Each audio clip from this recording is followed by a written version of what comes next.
বাংলাদেশ ব্যাংকে সাংবাদিক প্রবেশে নিষেধাজ্ঞা বাতিল না হলে মিলবে না সঠিক তথ্য। সোমবার রাজধানীর পুরান পল্টনে ইকোনমিক রিপোর্টার্স ফোরাম ইআরএফ কার্যালয়ে এক সভায় কথা বলেন সংগঠনটির নেতারা।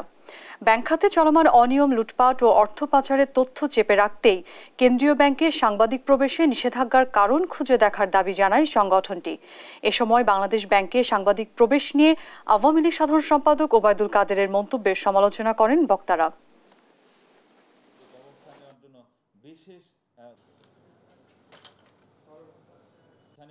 অনানুষ্ঠানিক বক্তব্যে তা উঠে সিদ্ধান্ত উনি নিতে খুব সমস্যা ফেস করতেন। বর্তমান গভর্নর কার স্বার্থে কেবল গণমাধ্যমের কাছে তথ্য আড়াল করার চেষ্টা করছেন তা নিয়ে প্রশ্ন উঠেছে।